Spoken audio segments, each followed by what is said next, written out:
j'ai dit la valeur de quelqu'un. Est-ce que tu te connais? Est-ce que je me connais? Luc chapitre 15, verset 25 à 32.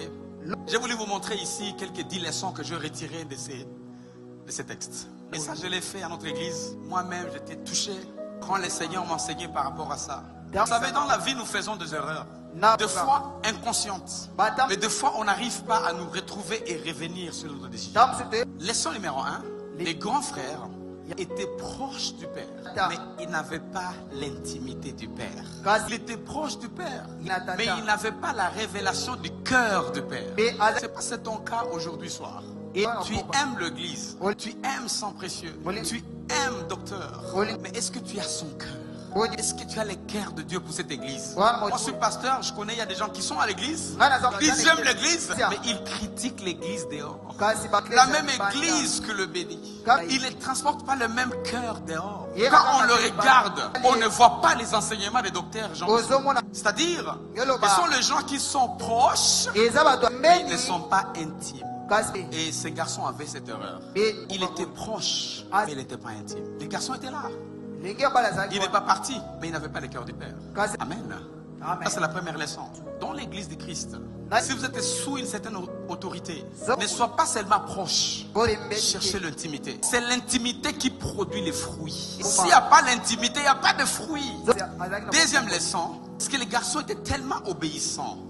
Mais son obéissance était par contrainte, pas par amour.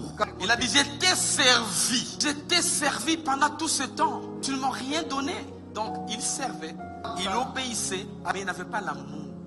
Si vous n'aimez pas ce que vous faites, les amis de louange, les amis de protocole, les amis de l'administration, les anciens, pasteurs assistants et les autres, les gens de soutien, même les gens qui soutiennent pour la construction et autre chose.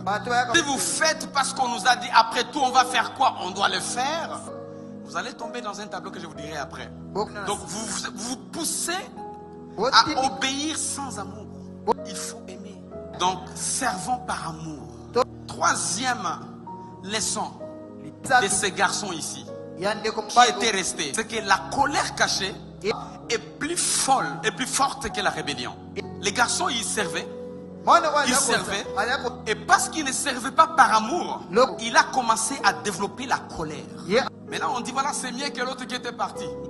Tous deux étaient de la même manière. Tous deux étaient des rebelles. L'un s'est rebellé à l'extérieur et l'autre s'est rebellé à l'intérieur. Tu m'obéis sans amour. Tu es contre moi, tu as la colère tellement élevée contre moi, et nous sommes là pendant longtemps. C'est mieux que tu partes aussi, parce que tu vas m'ensorceler ici. Le petit a été là, les garçons étaient là, mais Jean, il s'est rebellé.